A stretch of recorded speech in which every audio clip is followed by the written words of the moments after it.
Welcome to The Right Focus, a podcast for writers, newbies, and veterans, and everyone in between. We're hosted by M.A. Lee with the assistance of Remy Black and Edie Rooms, all from Writers Inc. Books. Our focus is productivity, process, craft, and tools. Each episode lasts as long as it takes to fix a quick dinner, drive a short commute, or take a brisk walk. Resources and links are in the show notes. Visit us at therightfocus.blogspot.com. Now, on to this week's episode.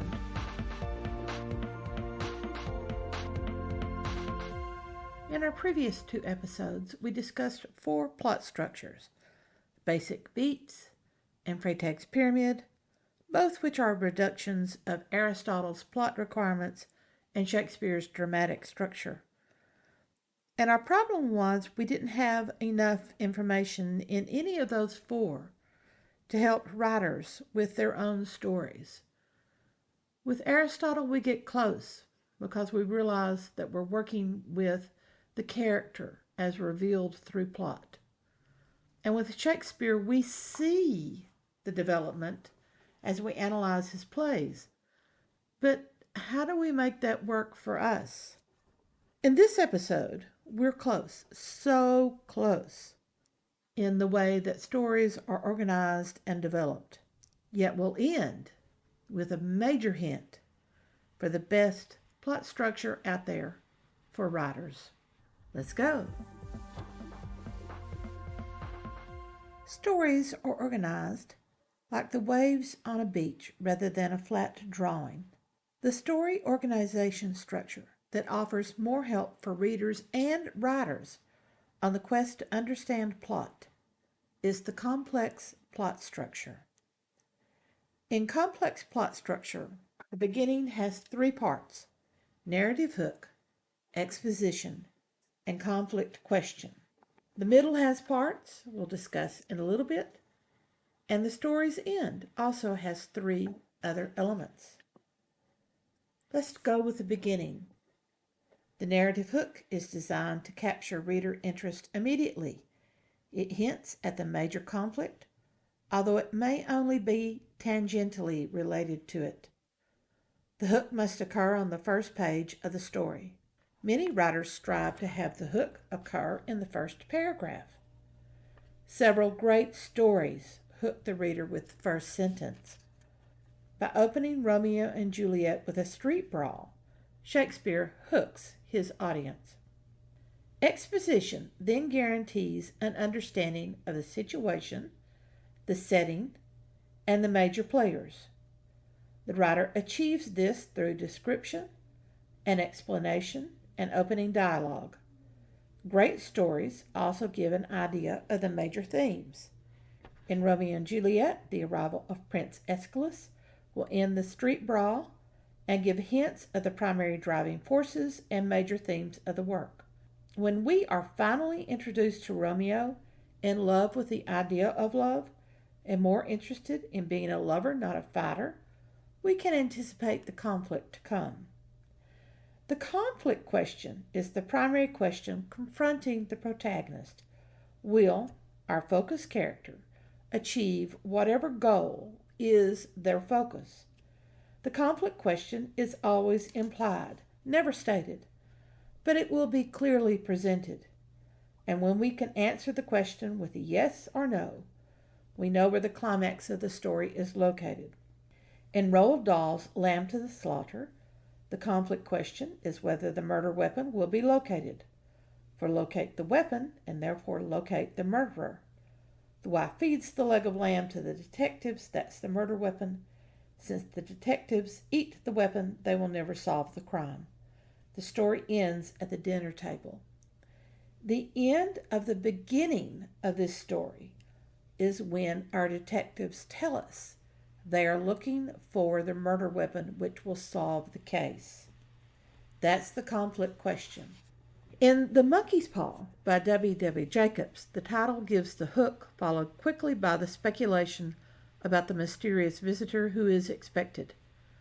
The exposition presents the happy family, then draws us into the story of the 3 wishes and the sergeant major's wish to destroy the trouble-dealing monkey's paw. The conflict question occurs when we too want to know the result of the father's wish granted by the monkey's paw. Will the man get his 200 pounds? The middle portion of story has 3 parts as well, repeated as necessary based on the story's length. This sequence of repetition of events is sometimes called the try-fail, try-success sequence. We call this middle portion complications, which occur in a roller coaster of obstacles, successes, and failures, with the cost of failure increasing more and more as the story moves toward its logical end. Within the complications is a zenith, the point of greatest success for the protagonist. In a tragedy, the zenith will slant toward the beginning of the middle. Most genre writers bracket the zenith between deep troubles, offering a reward to the protagonist to keep going. Also in the complications, those deep troubles are deep and dark moments for our protagonist, the deepest of which is called the nadir, the lowest point for the protagonist. Many writers create a switching rotation for these elements, such as this example, which is only as an example: success, strong success, failure, success, slight failure, success, strong failure, zenith, failure, failure, nadir, slight success, failure, final success. The story's end contains our last 3 elements. This will be the shortest section of the story, and certainly not an equilateral triangle. The climax occurs when we know the answer to the conflict question. That moment of yes, no is the exact moment of the climax. We will have a scene building up to that answer, but it is clearly findable, as the climax in Freytag's pyramid can be easily debated. The Most Dangerous Game has the up-close battle between the protagonists Sanger Ransford and Zaroff. We want to know if Sanger can escape the general's game. We have the answer to this when Sanger confronts Zaroff at the end of the story. The resolution definition repeats Freytag's everything after the climax, which will tie up the loose ends and answer any questions. In Most Dangerous Game, we readers are not witness to the battle between the 2 titanic hunters. We know only that Sanger enjoys resting in Zaroff's bed. He is the obvious winner. A denouement is not often included in short stories. Often, though, it occurs in novels. The term comes from the French and means the unveiling. This is the closure of Freytag's pyramid. This is the unexpected epiphany none of us expected to have once the climax is over. In Most Dangerous Game, the writer Richard Cannell did not need to write his denouement. Every aware reader is now wondering the same question: will Sanger Ransford become like General Zaroff? Cannell was so careful to show the similarities between the 2 men before he had Sanger so offended by the general's loss of a moral compass. Why do you think he developed those 2 similarities so closely? Pros for the complex structure. This structure provides enough information to help writers understanding crafting any story. The elements are easily applicable to any story of any length from any genre. Second, the narrative hook keeps writers focused on crafting strong and enticing opening elements, opening paragraphs, opening sentences. The zenith and nadir and roller coaster design in the middle create a pacing sequence of the long series of scenes and sequels for the complications section. And the ending section is suitably brief, but the complex plot structure has its cons. The lengthy complications section is not easily broken down into parts. When examining other writers' stories, this middle can bog people down. Using highlighters and markers to bracket off the scenes is a practical method to work on short stories, but it won't work for novels. And the last con, the resolution can be too abrupt, especially if people were really enjoying the story. Plot structure for writers. After our quick survey of 5 plot structures, you might believe that we would advocate avoiding plot structure entirely. That would be wrong. The previous 5 are great ways to examine the fiction of other writers.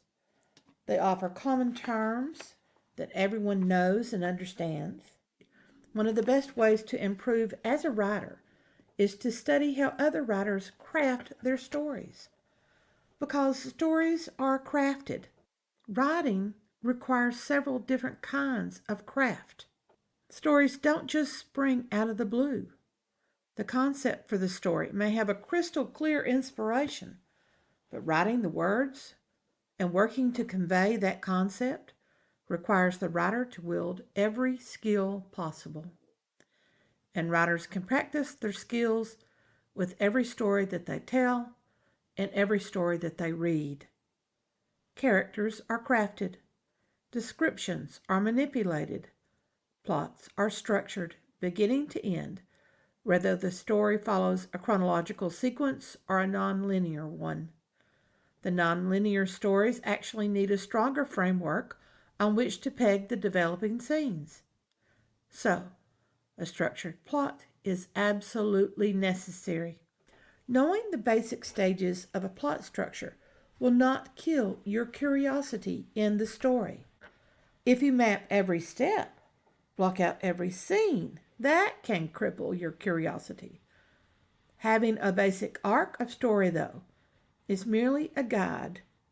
Your writing can wander into the wildwood anytime you want. No one is dictating words and page count for each element of the story. You can have a projected word and page count, but the muse remains free. No one has assigned a page number to a stage of the structure, and no one will. The organic nature of a great plot structure allows for constant change. Every time I launch a book, I start with the basics, a title, or some intriguing idea, a couple of characters, a situation. Those swirl around in a mighty vortex before I pick up pen and paper and get to work. With some of my stories, I launch straight into the writing and discover the story as I write. With others, I delve into those two characters and their goals and motivations, and the story forms around that deep digging. I keep wanting and have occasionally achieved a stricter outline of more than 7 basic steps: beginning, middle, end, darkest moment, greatest moment, betrayal, unexpected twist. Wherever and however I start, though, once I begin the first paragraphs, the scenes and sequels fall into what I've come to believe is the greatest plot structure in the world. Greatest because it's organic and allows adaptation. Greatest because it dictates very little. Greatest because it allows the creative muse to dance around, spring forward and jump back, and pirouette into unexpected turns that please me as I hope they will please my readers. What is this greatest plot structure in the world? It's the oldest one, with roots in mythology. It's universal, crossing all cultures. It's highly adaptable. It's the archetypal story pattern. An archetype is a primary model that occurs over and again in mythological stories. Those mythological stories fall into patterns of development. For thousands upon thousands of years, we have told stories to each other, to relate our day, to remember a past event, to entertain and teach children, to enthrall everyone on special occasions. Some stories were repeated over and over until more people told those stories, and they became passed down by the group, then shared farther afield. Modern stories follow the same pattern as those ancient stories. Films tell the visual story that we can tell with written words. We can sing the story or enact it through pantomime. But the stories follow the ancient patterns, the archetypes. Whether we relate actual events or fictional ones, whether we sit around a campfire or tucked on the couch with a child on either side, we use that same archetypal story pattern. And that's in our next section, Writers and Archetypes.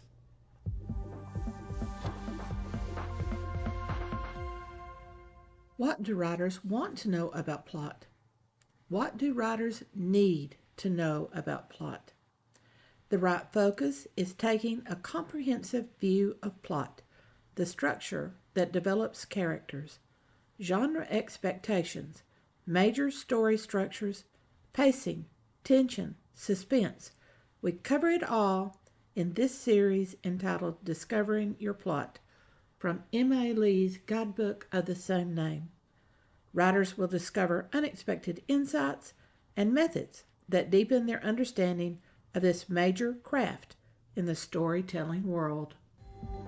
Thanks for listening to The Right Focus, a podcast for writers at all levels, hosted by Emma Lee from Writers Inc. Books, assisted by Renee Black and Edie Runes. Our focus is productivity, process, craft, and tools. Music is licensed through Audio Jungle, called Background Music Loop. Its creator is Alexander Polishchuk, known on Audio Jungle as Plastic 3. The music comes in different iterations. Show notes and resource links for this and other episodes can be found at therightfocus.blogspot.com. Write to us at winkbooks@aol.com when you have questions, comments, and speculations. We will try to answer you as quickly as possible. By the way, we will not mind your email address. That's rude. If you find value in our content, share with your writing friends or write a review. We're small beans here without the advertising budget of the big peeps, and you can make a difference. And whatever occurs, write on.